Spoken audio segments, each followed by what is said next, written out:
அந்த காவடியை சுமந்து கொண்டு இடுப்பன் சுமந்த அந்த காவடியை தன் தோளிலே சுமந்து கொண்டு பழனி வரை ஆடி பாடி வருகிற நம்முடைய முருக பக்தர்கள் அந்த பழனி காவடியை சுமந்து கொண்டு வருகிறார்கள்.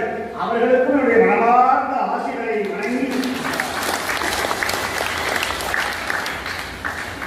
இன்றைய நாள் ஒரு புண்ணிய திருநாள், நல்ல நாள், சிறந்த பொருளால் முருகா என்று ஒருவரும் சொன்னால் இருமுறை அருள் வழங்கக்கூடிய இறைவன் நம்முடைய கந்தன். கைலை மலையில சூரவர்மன் என்கிற ஒரு அசுரன் சிவபெருமானை நோக்கி தவம் செய்தார்.